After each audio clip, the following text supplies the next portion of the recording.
she'll just take a deep breath. Let it go.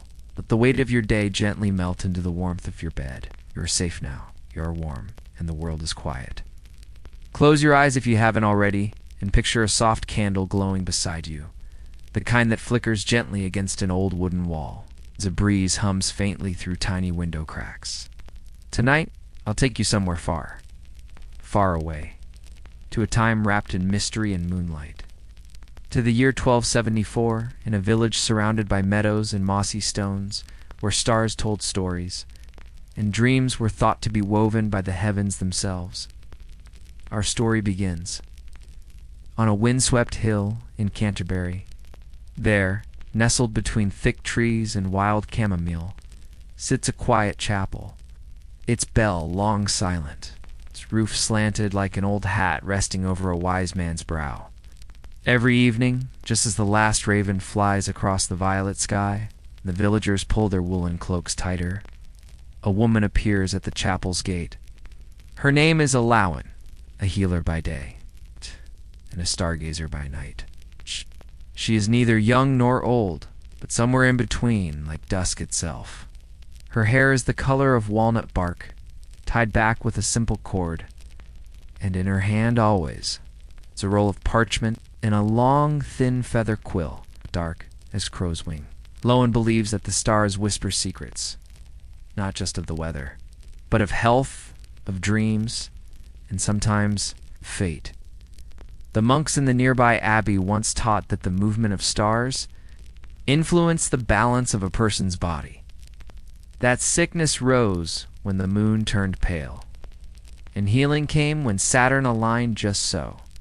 And though the monks have grown old and quiet, Lowen remembers, tonight the air is cool, not cold, but crisp, like an apple in early autumn.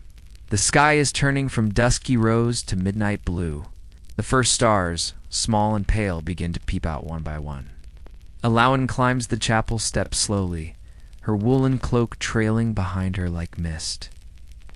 Her leather boots tap gently on the stone, click, click, until she reaches the ladder leading up to the roof. Now picture her, rising above the chapel's timbers, carefully stepping onto the flat rooftop, just wide enough for one person to sit and lean back. Above her, the sky stretches like velvet, endless, speckled with tiny diamonds. A faint breeze lifts her hair, and somewhere in the distance, an owl calls out, low and slow.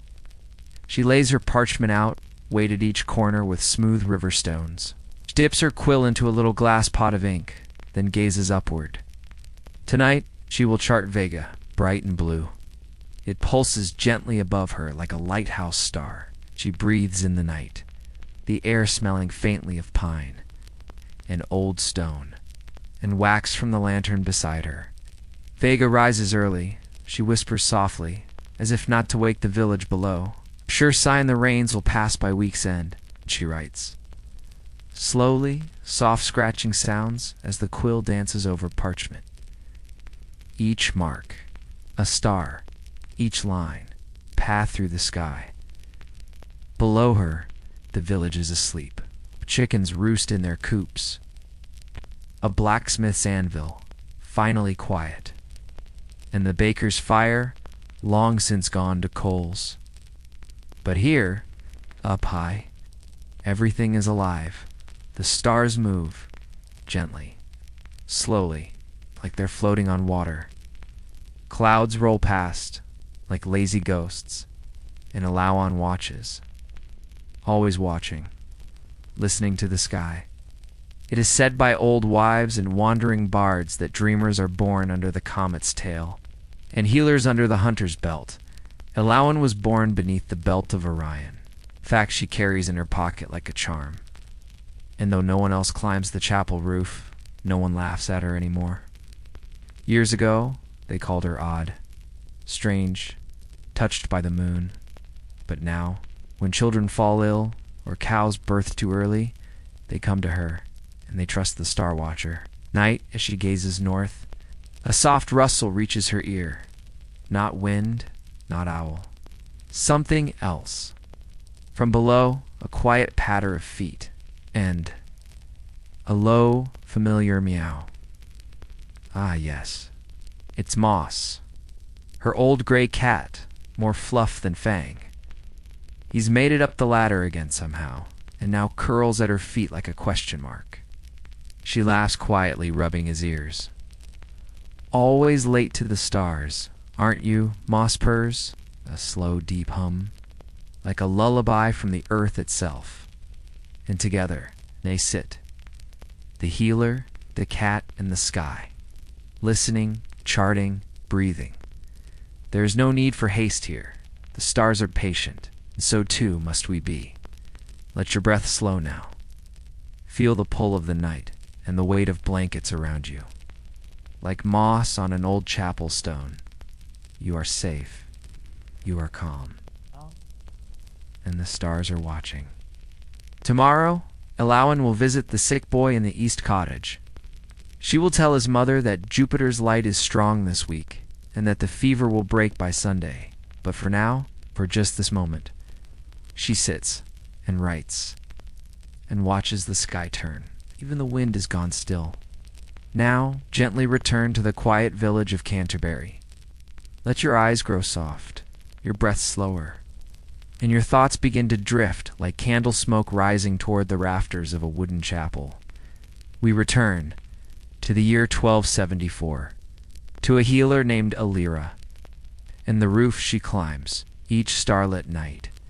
That evening, the frost had come earlier than usual. It crept across the stone path in silver lace. Each step Alira took, echoing softly under her wooden shoes. The moon hung low, like a bowl of cream poured across the sky, and the distant bell tower rang once. Just once, marking the final hour before true night. Alira pulled her wool cloak tighter around her shoulders, the rough fabric warm with memory. She carried no lantern. She needed none. The stars were her light. High above, the roof of the chapel waited. It was a simple structure built of stone and faith, its wooden beams old but strong. Here, Alira had watched the sky for 10 winters, and it had watched her back. Each night, she brought with her a small satchel. Inside were her tools, a piece of charcoal for marking dates, a folded parchment with the phases of the moon carefully inked, a leather-bound book stitched by her own hand called The Movements of the Night and tucked between the pages, a dried sprig of yarrow placed there long ago, a symbol of protection, healing, and memory. As she settled onto the roof, the wind gently lifted the edges of her hood. The stars above were beginning to wake. One by one, they blinked into the night. Delicate lights scattered across a velvet sky. Orion, with his proud belt. Taurus, the stubborn bull, and beyond them, quiet shimmer of Lyra, the harp of the heavens. Alira smiled. Early tonight, she whispered. Her voice was soft. She never spoke loudly on the roof, as if the sky itself might startle. She unrolled her parchment with care, the edges curling from many winters of use. Her fingers, though older now, were still steady, their tips stained with the faintest ink from nights of note-taking. And tonight, she traced the constellations like a lullaby, a quiet connection from earth to sky. There you are, Cassiopeia, and you, faithful Vega. She spoke to them not like stars, but like old friends who came to visit only after the world had gone to sleep. Far below, the village lay quiet. The blacksmith's forge was long cold. The bakery's chimney no longer puffed. Only a few lights still glimmered. A candle by the window of the apothecary, the dull glow of oil behind the midwife's shutters, and even those would flicker out soon. From the chapel's roof, the wind brought scents from the fields. Faint hay, distant lavender, the last breath of late autumn, and the breeze whispered through Alira's hair, catching on a silver braid near her temple. Her eyes were half-lidded now, not from sleep, but from peace. She closed her eyes. She didn't need them open to know the sky. She could feel the constellations above her, their quiet pull like the turning of pages in a dream. She thought of an old saying, something a wandering monk had told her long ago. When the stars rise in silence, they carry with them the worries of the day. And when they set, they leave behind only dreams. She had written it in her book on the very first page. Tonight, she opened to that page again. The ink was faded, but the words were still clear. She ran her fingers over the writing.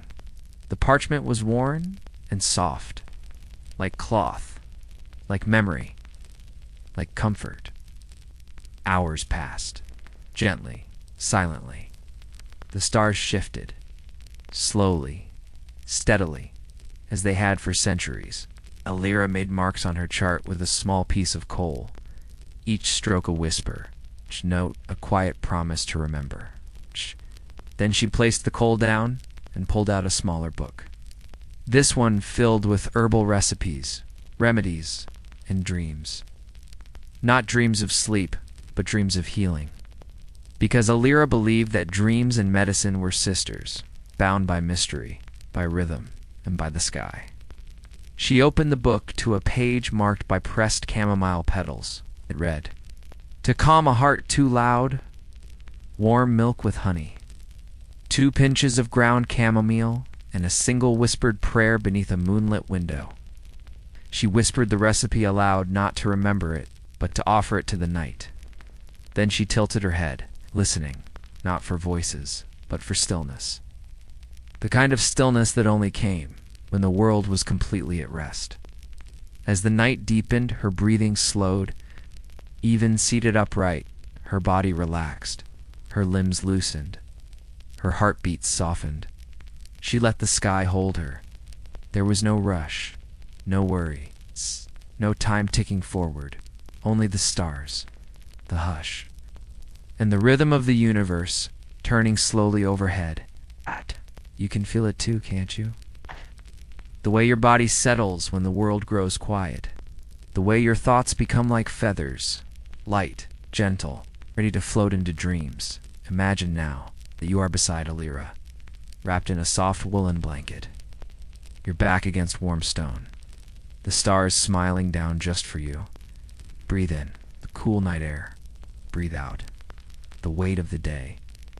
This moment is yours. The stars will keep watch. Let your body sink even deeper now. Let your eyes grow heavier. With each breath, allow yourself to feel more and more distant from the waking world, floating instead in the soft, hushed air of a medieval night, under the endless hush of stars, with only gentle winds to carry your thoughts. Our story drifts onward. Morning sunlight has crept slowly across the rooftops of Canterbury. Gold spills between the leaves, dew sparkles on cottage windows, and the cobbled paths glisten with the soft mist of dawn. Inside the chapel tower, Marjorie stirs from her shallow sleep. Her shawl is damp with dew, and the leather strap of her lantern has slipped down her arm. She rises with slow grace, stretching her arms toward the pale sky where the last stars fade away. As she stands, the wooden beams beneath her give a quiet, creak-holed wood greeting old bones. There is something beautiful in this stillness, the way the world wakes slowly, the way Marjorie breathes it in like medicine. She gathers her parchment and tucks it away in the satchel by her side. Her fingers, lined and worn, brush along the fabric with carefree line, every wrinkle a part of her story. Descending the winding staircase of the chapel, the warmth of stone embraces her. It is cool, yet comforting, like old hands cupped around a mug of tea. Dust dances in the shafts of early light spilling through narrow windows. By the time her feet touch the grass, the village is just beginning to stir. Marjorie walks with a slow, steady rhythm, her cane tapping softly with each step. Birds sing lazily overhead. Somewhere a rooster calls out to the sun. And in front of her, a young boy runs barefoot, chasing his own shadow. The townsfolk greet her with nods and quiet smiles. No one asks why she wakes so early. They've all heard stories of her dreams, her wisdom, her long nights spent under the stars.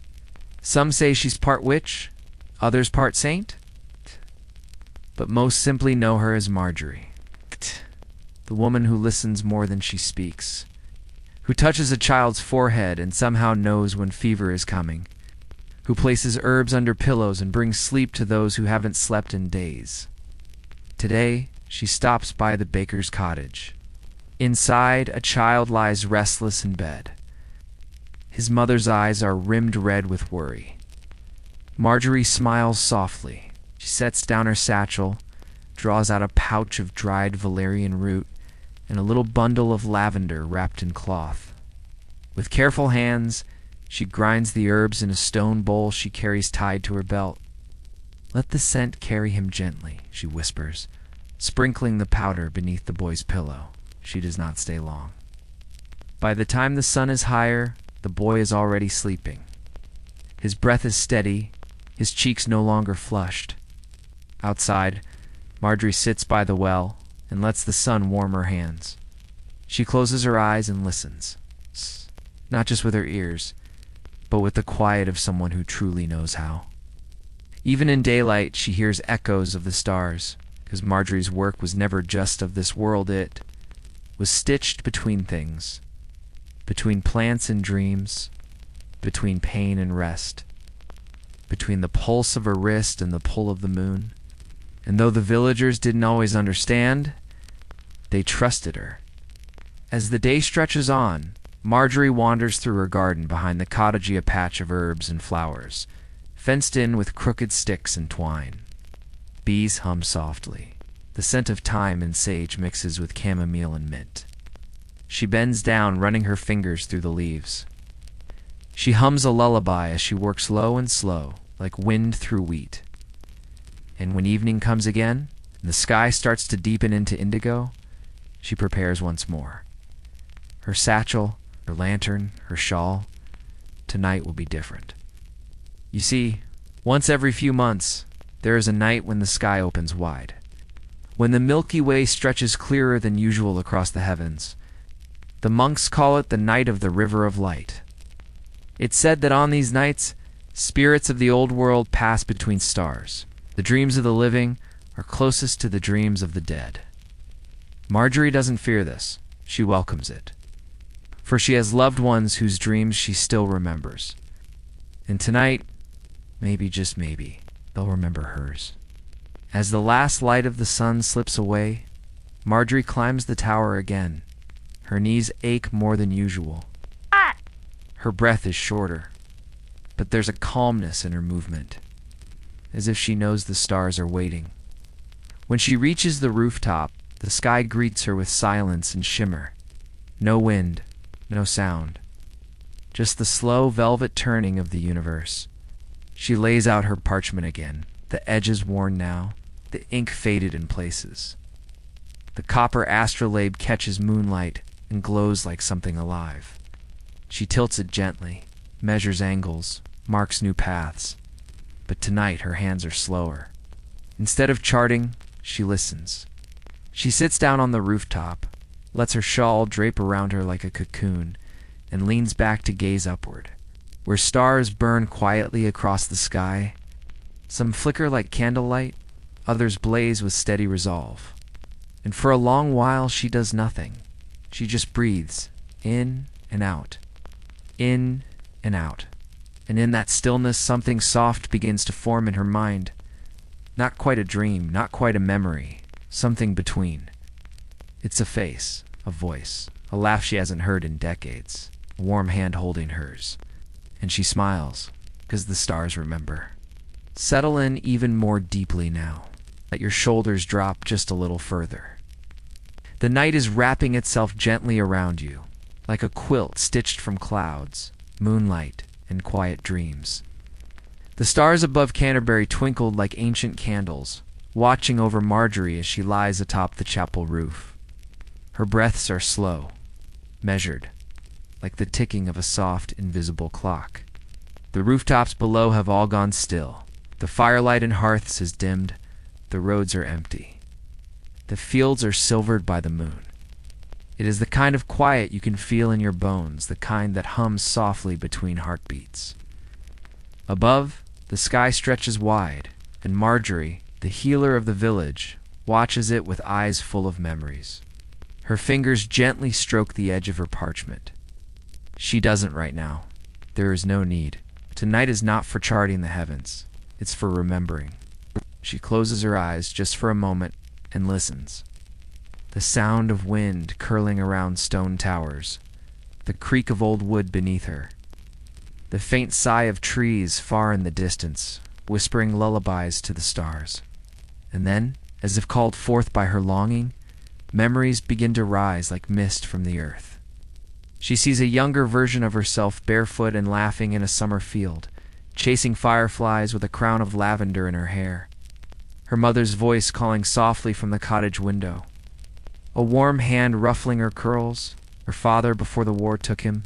She sees the village from long ago when the roads were dust and the bell in the chapel tower rang every morning.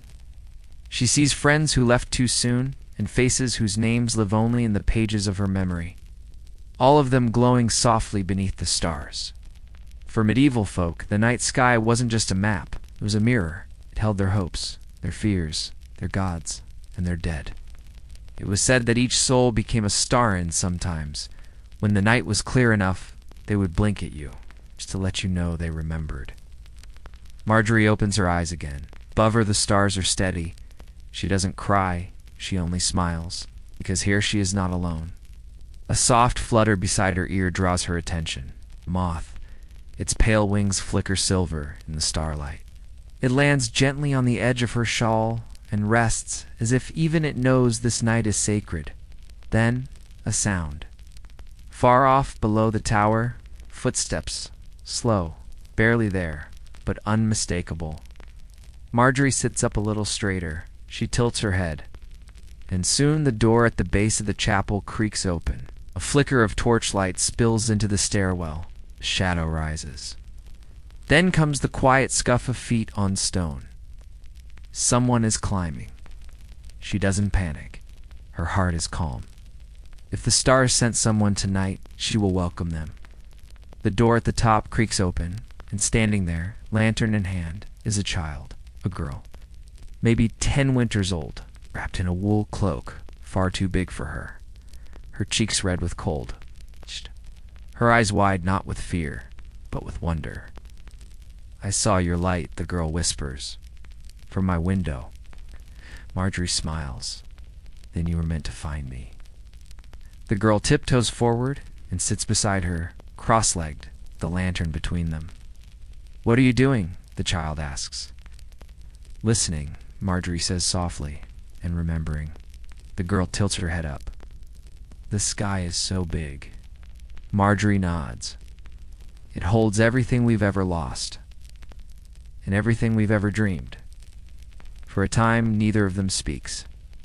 They just sit, breathing in the night, the stars reflecting in their eyes.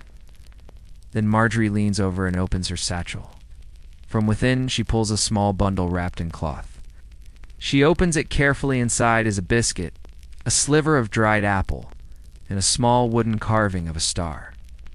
She hands the carving to the girl. "It's yours," she says. The child's eyes light up. "Did you make this long ago, when I was your age? Can I come again tomorrow night?" the girl asks. Marjorie nods slowly. "You may come any time. The stars are always here, and I will be too. For a little while longer." A yawn escapes the child's lips. Marjorie lifts her shawl and wraps it around the girl's shoulders. The child nestles beside her. Together, they sit. 2 generations, 2 dreamers. One beneath stars, the other becoming one. Eventually, the child dozes off. Her head rests against Marjorie's arm. Her breathing becomes soft and slow. Marjorie doesn't move. She only watches the sky, because tonight her work is done, and tomorrow. Well, tomorrow, perhaps the stars will have a new dreamer watching from below. Settle even deeper now. Let your thoughts grow quieter, like a feather drifting downward in slow spirals. Above the village of Canterbury, the sky shifts slowly. Stars that once sat low on the horizon now hover high overhead. Time moves silently in the heavens, a vast celestial clock in Marjorie. The old healer has always known how to read its turning hands. The girl asleep beside her breathes softly, curled in the folds of Marjorie's woolen shawl. The lantern's flame flickers faintly in the still air, casting a golden glow across the rooftop and glimmering faintly in Marjorie's eyes.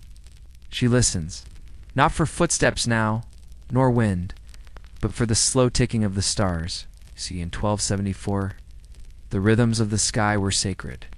Monks studied them by candlelight, believing the planets ruled more than just tides.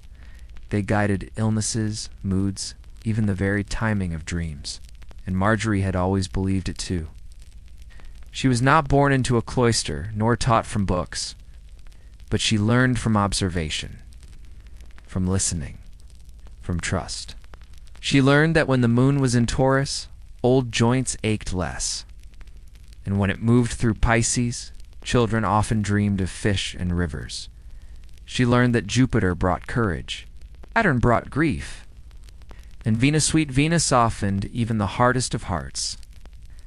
On the roof of the chapel, under that ever-turning map of light, she'd seen the seasons shift in the skies long before the trees responded. She knew when a storm would arrive because Orion's belt would blur. She knew when a child was to be born because the wind would hum differently, like a thread being pulled tighter through the air. And now, as she sat with the warmth of a sleeping child leaning against her, Marjorie saw something else in the heavens. A new alignment. A pattern she hadn't noticed before. As 3 stars, faint but steady, nestled beside the waxing moon. As she smiled softly, "A change is coming," she whispered into the night.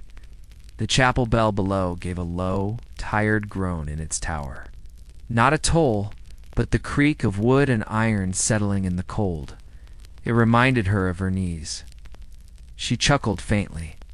"I'm not as young as I once was, am I?" The kitten-shaped constellation once called Felis by Roman stargazers winked above her, and she took it as an answer. The child stirred. The little girl blinked up at her, her face still half lost in a dream. "Did I miss anything?" she asked sleepily. Marjorie smiled. "Only time, but it's always generous. It gives again and again." The child looked at the sky. "Will the stars remember us?" she asked. Marjorie took a long breath. "Yes, my love. Stars keep stories. That's why they shine. They carry memories. And when one light fades, another takes its place." Below them, the first rooster crowed faintly in the distance. Not Tyloo.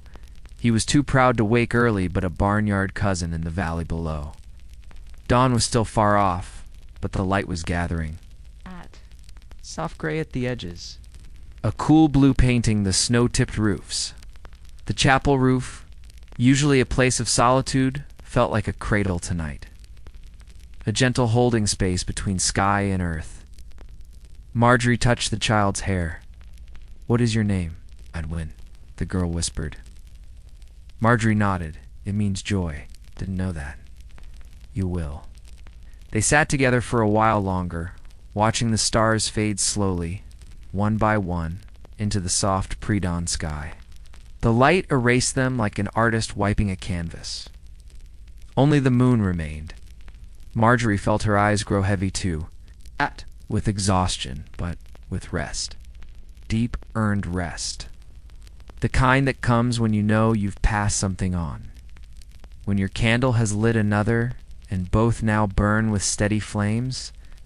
She leaned her head gently against the chapel stone. "I think it's time," she whispered. "For what?" asked Anwin. "For you to carry the stars next." The girl looked up at her with sleepy eyes. "Will you teach me how to read them?" Marjorie didn't answer at first. She just reached into her satchel one last time and pulled out her parchment, the one filled with hand-drawn constellations and tiny spidery notes written in faded ink. Her thumb brushed the corner. A smile tugged at her lips. She handed the parchment to Anwin. "These are yours now." The girl held them delicately, reverently, like scripture. "But I don't know what they mean." "You will," Marjorie whispered again. The stars above blinked once more. Then slowly, as if bowing out, they dimmed into the coming morning. The torchlight below flickered again. The sun was almost here.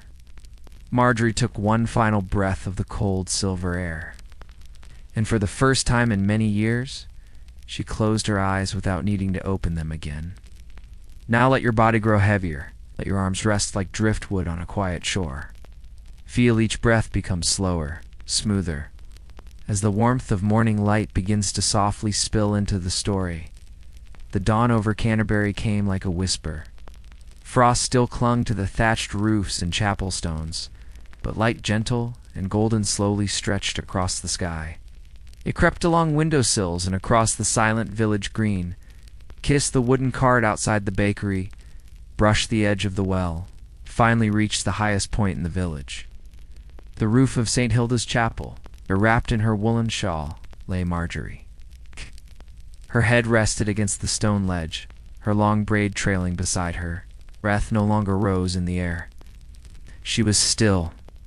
But beside her sat Anwin, cradling the parchment of stars, her eyes wide, unblinking. The girl did not cry. Instead, she reached for Marjorie's hand and held it gently. "She gave me the sky," she whispered, and the sky, now pale with morning, seemed to hear. It held its breath for a long, quiet moment. Then somewhere in the treetops, a bird began to sing. It was Shabo. Not the same dove, of course, but a descendant maybe, its white feathers glowing in the golden light, calling the world awake. Onwin looked out at the wide horizon. Her breath fogged gently in front of her face, but she felt warm. Inside her shawl, tucked against her chest, was Marjorie's parchment and something else. A small wooden tokenon oak leaf carved into its surface. Onwin smiled. It was the symbol of healers in old times. 4 letters before books, before monasteries kept records of cures and afflictions. Healers had used simple shapes. Stars, leaves, bones. Marjorie had passed it to her. The torch was lit anew. Below, villagers began to stir. Doors creaked open. Wood crackled in hearths. The baker's oven rumbled to life. And soon, from the chapel courtyard, Brother Giles looked up and saw the 2 figures on the roof. He squinted, then called out, voice cracking like dry parchment. "Hello, is everything all right?" Onwin turned. "We're coming down," she called softly, her voice sure. She looked at Marjorie one last time. "Thank you." And then she lifted the healer's shawl, draped it around her shoulders, and climbed carefully down the cold iron rungs of the chapel ladder. Carrying with her the knowledge of stars and a heart newly opened. Later that day, in the quiet warmth of the chapel library, Brother Giles sat at his desk, quill in hand. Onwin sat nearby, the parchment spread before her. He glanced at it puzzled. These markings. "I've never seen this layout of constellations," he murmured. Onwin nodded slowly. She made her own names for them. Not the Latin ones, just the ones she saw. Giles ran a weathered finger across the stars. Marjorie had inked some grouped in familiar shapes, others in wild, poetic arrangements.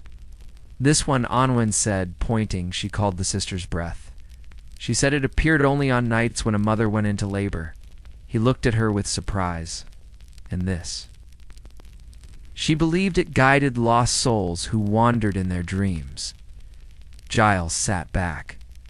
There was something new in his expression, not doubt, but awe. "You must preserve this," he said gently. "I will," Anwin whispered. That night the village was quieter than usual. The wind moved gently through the trees, and the stars blinked slowly into view above. Onwin stood on the chapel roof once more alone, now but not lonely. She carried a small lantern, just as Marjorie once had. The parchment sat on a wooden table beside her, held down by a polished stone. A new sheet lay beside it, blank. She dipped her quill in ink and began to write. She wrote what she saw, she wrote what she felt, and she wrote what Marjorie had never had time to finish. The stars moved slowly overhead, turning like the gears of a silent clock. Their light spilled across the rooftop, casting long shadows that looked like angels' wings. Below, villagers passed beneath lanterns hung from doorposts, never looking up. But above, a girl watched them all. A girl who knew that the stars didn't just light the sky, it whispered to those who listened. Let your breath rise and fall like a calm tide. Let your thoughts float like stars in the wide evening sky. With every word, feel yourself sinking deeper into stillness. Our story drifts now to a quiet season of change. The year turned. Winter slowly melted into early spring. Snow receded into the shadows of walls, and small crocus flowers blinked open along the edges of the chapel garden. The ground softened beneath cloaks of moss and damp earth. Birds returned to the trees, and bees, sluggish and golden, began to explore the corners of the herb shed. Unwind moved quietly through it all. She had taken Marjorie's place, though she never called it that aloud. She didn't claim the title of healer either, not yet. Instead, she simply listened. She walked the village lanes with a basket on her hip and sat at the bedsides of the sick and the weary. She did not promise cures. She did not bring potions. She brought presence. She brought the comfort of company. And when night came, she climbed to the rooftop once more. The same one where Marjorie had sat. The same one where starlight still touched the stones. She lit her lantern, opened her book of skies, and traced the heavens with her fingertip, never speaking, only watching. One night, as she sat quietly beneath the indigo sky, the chapel cat padded up beside her. It had once belonged to the monks, but now it slept in the hay near her pallet. Tonight, it pressed against her leg and purred, like a kettle warming from within. She smiled. You see them too, don't you? Above her, a strange light blinked into view, a small, flickering star she hadn't charted before. It pulsed slowly, like a heartbeat. She leaned closer. Not to question, not to name, only to witness. Across the village, in the weaver's cottage, a baby had just been born. The mother lay sleeping, her breath slow and even. The father, kneeling beside her, whispered a prayer. At that very moment, the star above the chapel twinkled once more. Unwind closed her eyes and smiled. She felt it. A rhythm older than time. A dance between sky and soil, between breath and body, between life and the stars. She turned a new page in her journal and began to write. Some stars do not return to their rightful place, but when new life begins, they appear shimmering just above the chapel spire. They do not shout their meaning. They whisper it like wind on the edge of sleep. And so the seasons passed gently. The village began to refer to her softly, reverently. The stargazer. Not because she read fortunes, not because she promised miracles, because she watched and remembered. One summer evening, as golden light stretched long across the hills, Unwind sat in the garden behind the chapel. She had a bowl of herbs in her lap, lavender, comfrey, and wild thyme. Her hands moved rhythmically, separating stems, twisting tiny bundles, wrapping them with thin twine. Children gathered near the gate. They often came at dusk, when shadows grew long and stories hung thick in the air. Unwind looked up. "Would you like to hear something?" she asked gently. The children nodded. And so she told them stories, not wild tales of dragons or great battles, but the quiet ones. Stories about how monks once believed starlight could heal wounds faster than any salve, or how a certain herb only bloomed under the light of Venus, or how Marjorie once whispered that the moon was a bowl that caught people's dreams. The children leaned closer, their eyes wide, not because the stories were grand, but because they were told with warmth and with truth. Even soft truths can shine like lanterns in the dark. Later that night, Unwind sat again on the roof. A breeze played through her hair. She looked out at the world below. The baker's fire was glowing behind shuttered windows. A baby cried 2 houses down, then was quieted by a lullaby. The blacksmith's bellows had gone still. Only crickets and wind filled the spaces between breaths, and above it, all stars. She traced them with a fingertip again, this time with a new purpose: to remember, to thank, to mark the small joys of each passing day, like pinpricks of light stitched across the sky. Some nights, she wrote, the stars do not teach, they simply hold us. They remind us that we are not alone. It's that light, even far away, still warms the soul. As she closed her journal, the wind picked up slightly, rustling the pages. One page fluttered open. It was Marjorie's original parchment. Anwen smiled. She pressed it flat again, whispering to the night, I remember. And far above, a single star winked in reply. Take a breath. Feel it settle. Inhale, calm. Exhale, thought. You're floating now, safe and warm, in the quiet space between stars and sleep.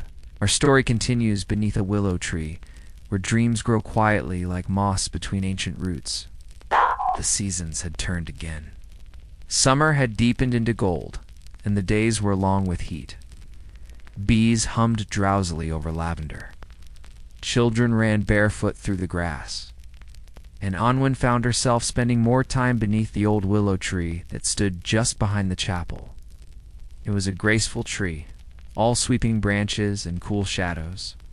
Its roots curled up from the ground like sleepy fingers, and its trunk leaned just slightly toward the stream that murmured past its base.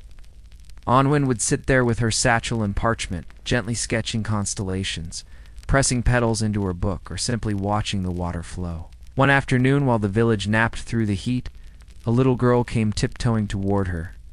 She couldn't have been more than 5, barefoot, curious, her hair in 2 soft braids. Anwen looked up and smiled. "Would you like to sit with me?" she asked softly. The girl nodded, so they sat.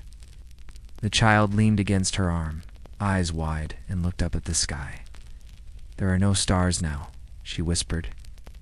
Anwen smiled gently. "They're still there, just hiding, resting for tonight." The girl furrowed her brow. "Do stars sleep too?" Anwen leaned closer, her voice just a hush of wind. "Yes. And when they dream, their dreams fall to earth like tiny petals. We call them dandelions." The girl giggled, tucking a dandelion behind Anwen's ear. That night Anwen sat by the willow tree again, watching the moon's silver light spill over the stream. The air was cooler now. A hush had returned. She opened her journal and began to write. The willow tree listens, leans toward the water, where moonlight floats like lace. Here I can feel the weight of memories, not heavy, but soft, like worn cloth. The stars seem closer from this spot, as if they bend to hear the stories whispered from this soil. She paused, closed her eyes, listened to the hush. In the distance, the abbey bells chimed softly, 3 gentle notes that floated across the hills and dissolved into the air like a lullaby. Anwen looked up.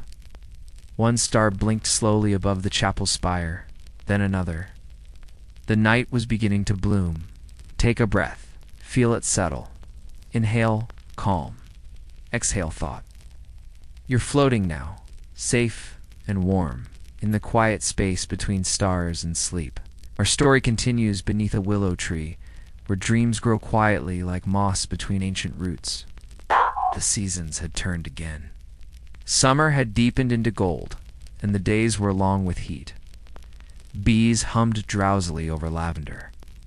Children ran barefoot through the grass. And Anwen found herself spending more time beneath the old willow tree that stood just behind the chapel. It was a graceful tree, all sweeping branches and cool shadows. Its roots curled up from the ground like sleepy fingers, and its trunk leaned just slightly toward the stream that murmured past its base. Anwen would sit there with her satchel and parchment, gently sketching constellations, pressing petals into her book or simply watching the water flow. One afternoon, while the village napped through the heat, a little girl came tiptoeing toward her. She couldn't have been more than 5, barefoot, curious, her hair in 2 soft braids. Unwind looked up and smiled. "Would you like to sit with me?" she asked softly. The girl nodded, so they sat. The child leaned against her arm, eyes wide, and looked up at the sky. "There are no stars now," she whispered. Unwind smiled gently. "They're still there, just hiding, resting for tonight." The girl furrowed her brow. "Do stars sleep too?" Unwind leaned closer, her voice just a hush of wind. "Yes. And when they dream, their dreams fall to earth like tiny petals. We call them dandelions." The girl giggled, tucking a dandelion behind Unwind's ear. That night, Unwind sat by the willow tree again, watching the moon's silver light spill over the stream. The air was cooler now. A hush had returned. She opened her journal and began to write. The willow tree listens. It leans toward the water, where moonlight floats like lace. Here, I can feel the weight of memory is not heavy, but soft, like worn cloth. The stars seem closer from this spot, as if they bend to hear the stories whispered from this soil.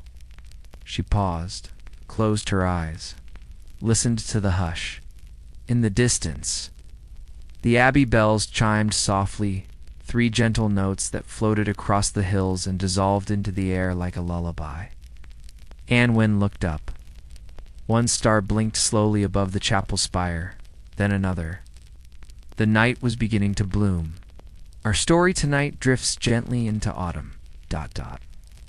When the leaves turn to soft fire and the air smells of earth and wood smoke, when the days grow shorter and each evening feels like a whispered farewell to summer... ... The village prepared for the harvest. Fields once golden and high were now lined with neat trimmed rows. Children gathered apples in baskets. Ow. Women folded herbs into linen cloth. And men worked until the stars blinked softly above. Through it all, Unwind walked the narrow paths bare feet on cool, dirt-offering poultices for aching hands, and chamomile tea for those who couldn't sleep. Her satchel grew lighter, but her heart fuller. One evening, as shadows stretched long across the hills, she paused beside a low stone wall that bordered the wheat fields. The breeze was gentle, the kind that carried old songs from far away. She looked up. The sky was beginning to bloom. 1 star here, another there, and then a scattering like soft breadcrumbs left for dreams to follow. She placed her hand over her heart, whispering words she barely remembered learning. "Guide us in the dark. ... Speak in silver ink. ... Tell us who we are. ... Back at the chapel roof, where the world felt close and far at once, she unfurled her parchment. The stars above glimmered like thoughts not yet spoken. But something was different. She didn't just see the stars anymore. She felt them like pulses in the sky, slow and steady and old as the hills. Her ink danced across the parchment, tracing new lines, unfamiliar constellations. She whispered names for them, though she didn't know where they came from. The weaver, the sparrow's nest, the cup of rain. Each one felt true. As she wrote, a soft, scratching sound made her pause. She turned and found a boy, maybe 10, peering up from the chapel ladder. "May I see?" he asked shyly. Unwind smiled, moved aside, and nodded. He climbed up and sat beside her, eyes wide. "That one's called the Hunter," he said, pointing to Orion's belt. Unwind tilted her head. "It's been called many names. Some say it was once a shepherd's flute." The boy laughed. "Flute in the sky? Why not?" she whispered. "The stars remember all the names we give them. Every one is true." Our story now settles into the quiet of early winter, when the stars come earlier and the light takes on a silvery hush. Snow had dusted the chapel stones like flour on a baker's board. It clung to window sills and wove around the edges of the thatched rooftops. The village, tucked beneath its frozen quilt, slowed to a gentle crawl, and Onwin, wrapped in her heavy wool cloak, moved like part of the hush. She no longer needed her cane. As often her steps had become lighter, as though something deep within had begun to heal. The sky was her guide now, but the map she followed was no longer written in ink. One crisp morning, a soft knock came to her cottage door. It was the same boy who had once climbed the chapel roof, but this time he held something in his hands, a wooden box, small and carved with care. "My father made this," he said shyly. "He said you help everyone, and that stars are gifts." Wynne opened the box gently, and inside lay a delicate brass compass. She turned it slowly in her palm. The needle shimmered, even though she knew it pointed north. It also felt like it pointed home. That night, she returned to the chapel roof. She hadn't climbed it in many days, not out of fatigue, but because the stars had been speaking through other things, in wind, in dreams, in laughter. But tonight, they called her again in the old way. The wind was soft as she laid out the parchment. She dipped her quill in ink, though she knew she might not write much. And then, quietly, she whispered into the sky, "What next?" Above her, the constellations began to move, but not in their usual slow drift. No, they shimmered, brightened, then rearranged. Just slightly, enough for someone watching with their heart, enough to feel the shape of something new being formed, a new constellation tucked between the stars she'd known all her life. She didn't know its name, but she knew what it meant. It meant go. That night, Onwin packed a small satchel, her journal, a sprig of dried lavender, the compass, a fresh loaf of bread. She didn't know what journey awaited, but she trusted that the stars would light it, step by step, even when the path wasn't visible. As she closed her cottage door, Snowy trotted out beside her, tail held high. The little cat leapt into the basket that hung from her arm and curled up. She smiled. Of course she wouldn't go alone. And just then, above the chapel, Shabotha White Dove fluttered down in a single spiral, landing neatly on her shoulder. Tyloo, the rooster, let out a low cluck from behind the stone wall and gave a final proud strut. He would stay behind and guard the memories, but Onwin, she would follow the new stars. Through the village she walked, under the veil of stars. Each door she passed lit with candlelight, each soul she had touched in some way, whether with salves or starlight. No one stopped her. They all somehow knew. Some journeys are not meant to be interrupted. Some goodbyes are whispered, not spoken. As she reached the crest of the far hill, she looked back one last time. The village was small. Tiny lights among snow and stone, but it had been her whole world. And the stars above it now formed a perfect circle, as if blessing her path. She took one step forward, and then another. The world grew quiet again. Her footsteps left soft prints in the snow. Snowy purred gently in the basket. Chabot cooed once, wings pressed against her hair, and up ahead where the stars met the earth, a soft light blinked, then another, and another, like a trail being lit one at a time. She didn't know where it would end, but she knew deep in her soul it was time to follow. In the sky above, the constellation she had seen the night before now shimmered brighter, and for the first time, she gave it a name. The Wayfarer's Lantern. She smiled and kept walking. Our story continues beneath the hush of moonlight, where snow-covered fields stretch endlessly, and every soft crunch of a boot and powder echoes with calm purpose. Onwin walked gently through the night. The stars above shimmered like silver crumbs scattered by some ancient hand, each one a marker, guiding her through the wide, sleeping countryside. And though she had no map in her satchel, only the compass and her dreams, her feet moved with steady trust. The snow beneath her was pillowy and unbroken, except for a faint line of glowing points ahead, as if the stars had fallen to the ground to show her the way. Snowy stirred softly in the basket, her small body rising and falling with quiet purrs. Shabo rustled his wings once, then nestled back into Onwin's shoulder. His downy feathers warm against her cheek. The night wind whispered like a lullaby. "You are not lost. You are traveling home." By sunrise, she came upon a grove of frost-kissed trees. They were tall and bare, their limbs creaking gently like old timbers on a ship. At the center stood a stone circle, ancient and moss-touched, partially hidden beneath a blanket of snow. She stopped there. Resting her hand on the weathered surface of the nearest stone, a pulse of warmth ran through her palm. Not heat, but memory. She had read about this circle. It was called the Crown of Listening. Long ago, village midwives would bring their newborns to this place and speak their names into the open sky. They believed the trees would carry the names into the stars, and the stars would write the child's future in the heavens. Onwin stood silently for a moment. Then closing her eyes, she whispered only one word: peace. And the breeze carried it upward into the great dome of light above her. She sat against one of the stones, placing the basket in her lap.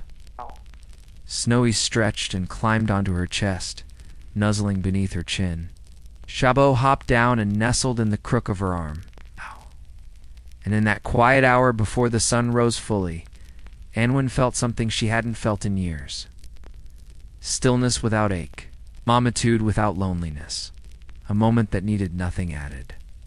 Just breath, just sky, just being. She drifted off briefly, wrapped in the warmth of her cloak and her companions. And as she slept, the trees seemed to lean slightly inward, as if keeping watch over a traveler who had earned their favor.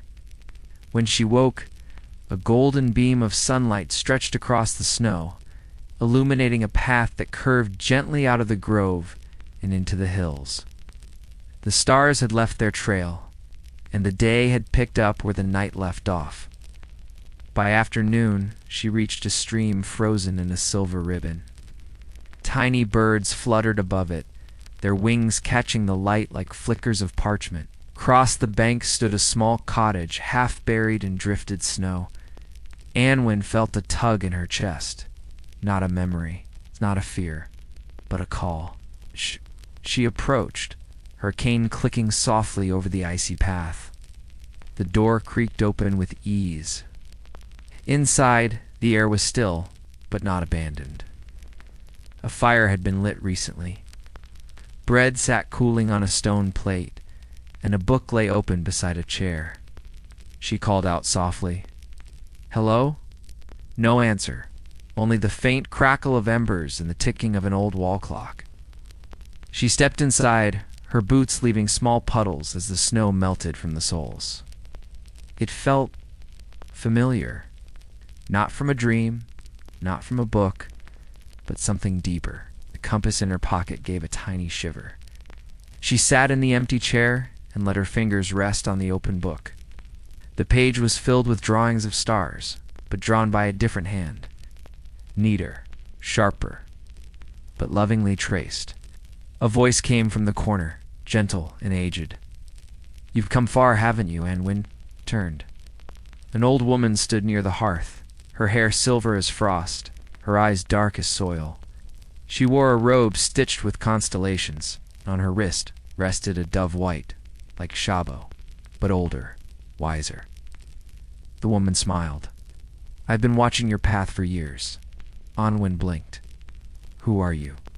The woman walked forward slowly and placed a hand on Onwin's shoulder.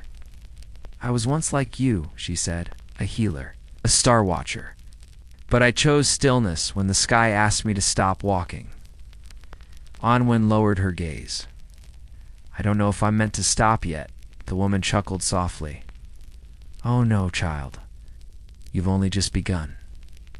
And with that, the woman handed her a folded cloth. Inside was a small telescope, copper-bound, worn, but gleaming. "It's time to see more," she said.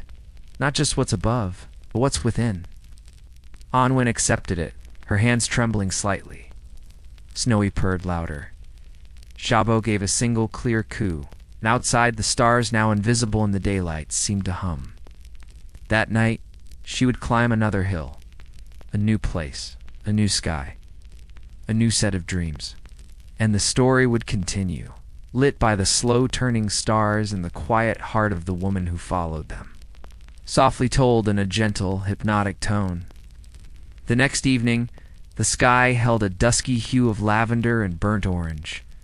No clouds dared interfere with the heavens, and the stars would have their say tonight. Mistress Alina, with her basket of herbs and freshly copied parchment, began her familiar climb, once more feet steady upon the stone steps of the chapel tower. The night wrapped itself around her gently, like a woolen shawl. Tonight, there was something new in the air, a quiet that was not absence, but a kind of sacred listening, a presence. A pause.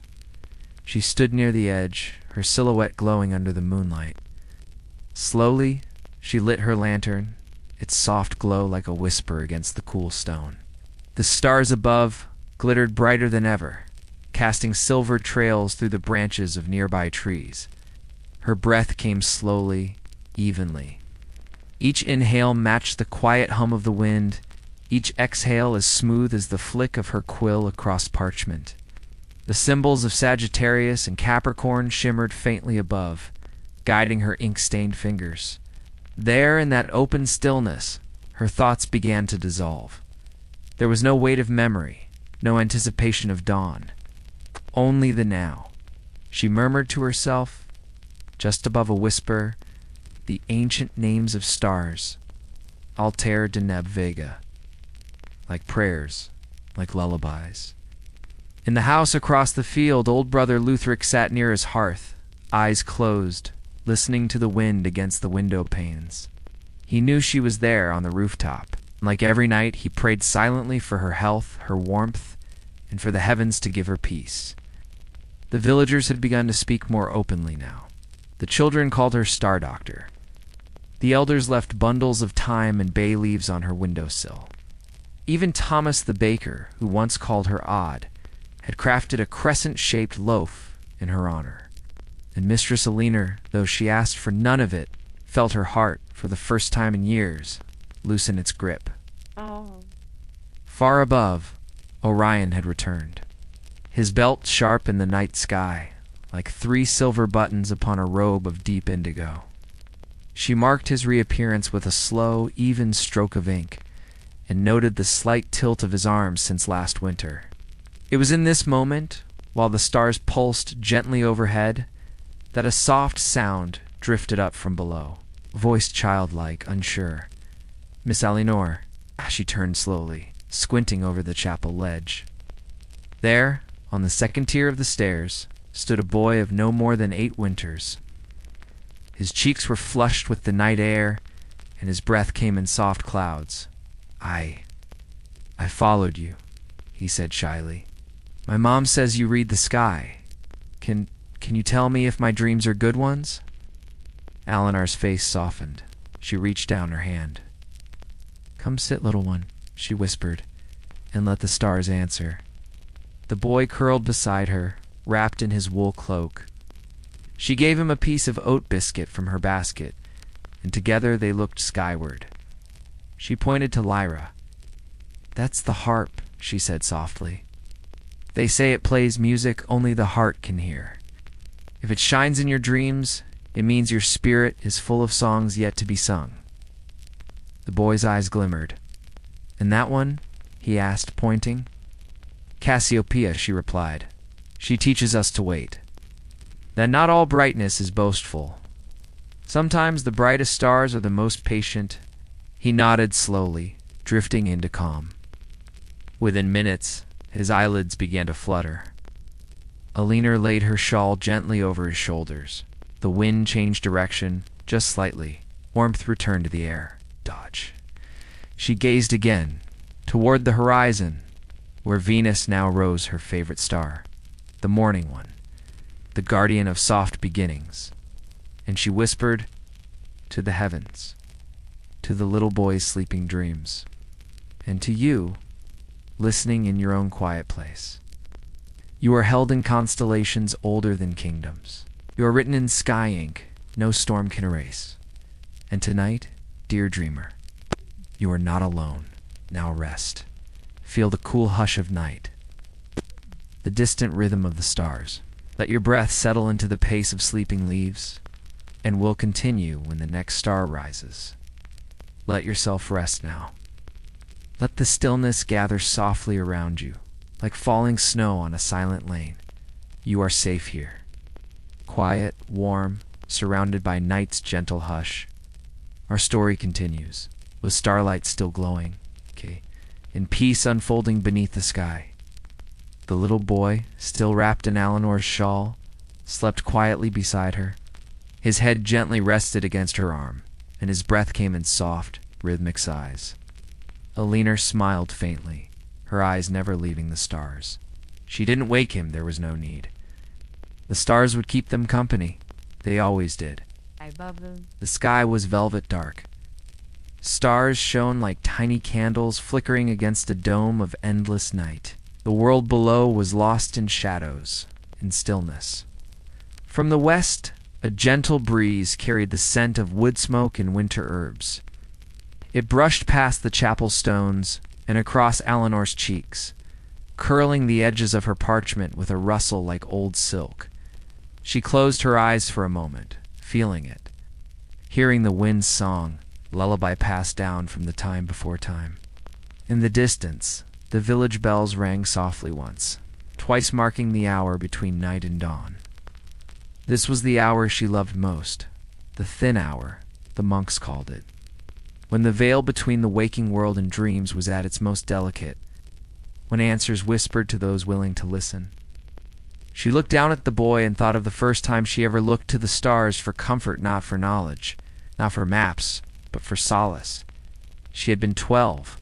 Her mother had just passed, a sickness they didn't yet understand.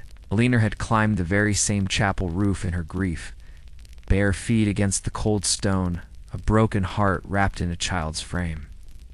And the stars had answered, not with words, not with visions, just with presence, a quiet that filled the sorrow. A feeling that she was being watched, not by people, but by something vast and loving and ancient. She had never stopped watching them back. In the chapel below, candlelight flickered gently behind stained glass windows.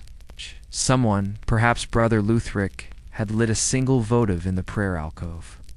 Its glow shimmered like liquid gold across the cold floors. Even the pigeons who lived in the high eaves of the bell tower had stilled. Feathers fluffed, dreams stirring beneath their wings. All was silence. All was peace. The stars moved slowly overhead. Lena turned to her parchments once more, careful not to wake the boy. She marked the return of Leo in the northeast, a sign of strength, of stories waiting to be told. She wrote a single line in the margin of her notes, barely audible as she whispered it to herself. The stars have stories for those who stay still long enough to hear them. Then a sound, soft, faint, almost nothing. A cry. Eleanor tilted her head. It wasn't the boy. She rose carefully, tucking the shawl tighter around him.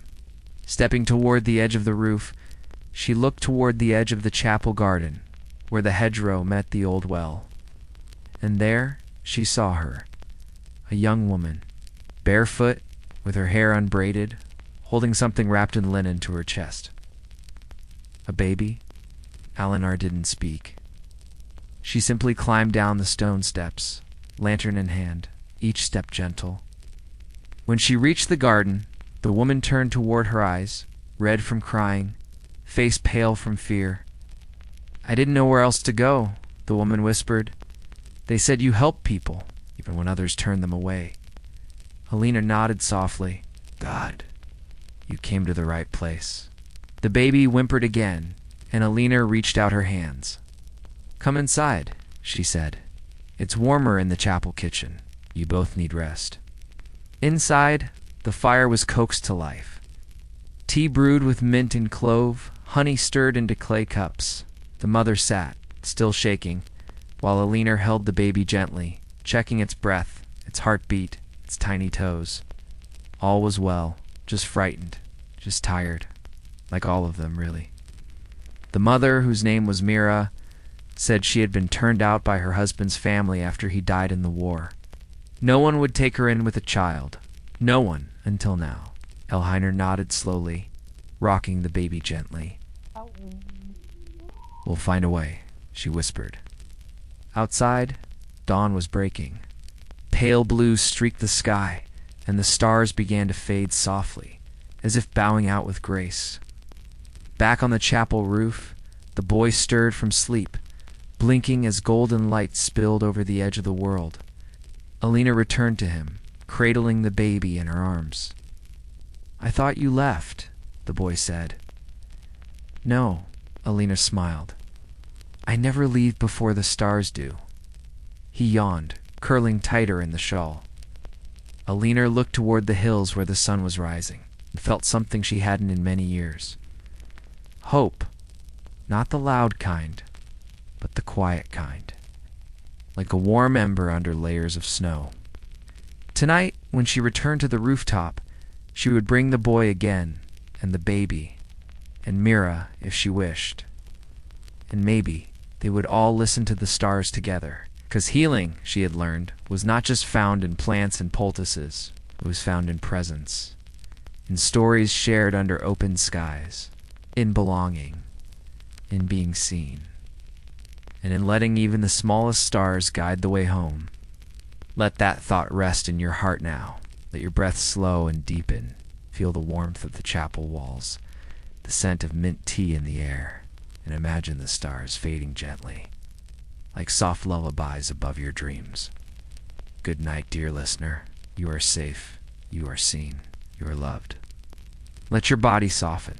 Let your breath melt into the rhythm of sleep. You've come so far with us. Through the quiet rooftops, over parchment maps of stars, past the hush of midnight bells. And now we near the final chapter of this soft, starlit journey. Close your eyes, let go, and follow the sound of wind across old chapel stones. That night, the sky was clearer than it had been in weeks.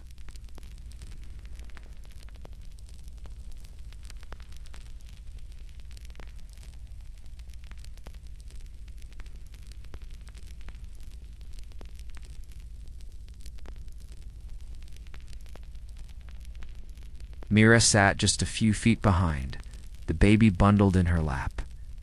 She looked nervous but grateful. And beside her, the little boy, a leaner, quiet apprentice of the stars, leaned on a folded wool blanket, his eyes already searching the sky. Tonight, Alina did not hold parchment or ink. She brought only her presence. This night, she whispered, is not for writing. Mira looked up, confused. Then what is it for? Lena smiled. It's for remembering. She turned her gaze upward. In 1274, stargazing was not yet science as we know it. It was more like communion. People believed stars were lamps lit by angels. Some thought they were souls waiting to be born. Others said they guided health and fate, that a person's cough or fever might rise and fall with Venus or Saturn. Alina had spent her life in the space between myth and medicine, and tonight she decided that both could be true. She began to speak softly, more for the stars than the people beside her. There was a monk named Ceolfrith, she whispered, who once mapped the stars using pebbles. He lined them up in rows in his cloister garden, one for each constellation. He said that when the world was silent, the stars would speak through the stones. The boy's eyes lit up. Did they speak to him? He asked. Alina chuckled gently. He said they hummed like bees. A breeze moved across the roof. Mira adjusted the baby against her chest, watching Alinor's face. Is that why you come up here? she asked. To hear the hum? Alina nodded. Sometimes I hear stories. Sometimes I hear silence. But always, I feel less alone. They sat in silence a while longer. Above them, the stars wheeled slowly westward, turning like clock hands too old to rush. The boy lay back on the blanket and began to hum quietly, a sound that seemed to rise from the stones themselves. The baby gurgled, tiny fists waving at the sky. Alina looked at them. These 3 lives now twined with hers, and her throat tightened, not with sorrow this time, but with something fuller. Wholeness. She began to speak again. Long ago, she whispered, there was a tale of a healer who was given 3 gifts from the stars. One was a candle that never burned out, so she could work through any night. The second was a single feather that could float forever in the air, so she would always remember to be gentle. And the last is a map. But the map didn't show roads or borders. It showed where to find kindness. Every place she gave it, it lit up like fireflies. Mira closed her eyes. The baby had fallen asleep, and the boy had stopped humming, his breathing now slow and even. Alina looked up, and for just a moment, she let herself believe it was all true, that the stars had chosen her, not because she was special, but because she was willing to listen. When dawn began to bloom at the edge of the world, Alinar gathered them gently. She carried the boy in her arms. Mira followed, cradling the baby close. The chapel roof slowly emptied, but the stars, they lingered a little longer, as if reluctant to let go. Back inside, the fire had not gone out. It still burned, soft and golden. Alina placed the boy on his cot, tucked him in with a wool blanket, and whispered, tomorrow, you'll learn the names of the northern stars. He didn't respond. Already gone to dreams. Mira stood at the hearth, rocking slightly, the baby curled against her. She looked to Alinar. Thank you, she whispered. Alina smiled. The stars brought you here, she said. I just opened the door. Later, when the chapel bells rang for morning prayer, Alinar stepped once more to her window. The sky was pale now, streaked with silver. She didn't look for constellations this time. She just closed her eyes, listened to the soft crackle of the fire, and let the warmth of the day hold her. Some say that in the years that followed, the chapel roof became a place of healing. People would leave messages tucked under stones or come to sit quietly under the stars. Mira stayed in the village, raising her child with Alinar's help. The boy became a healer himself, and he, too, taught others how to watch the stars. And Alinar, she lived a long, gentle life.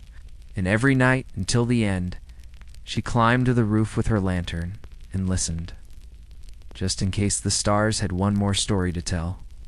Now, let yourself rest.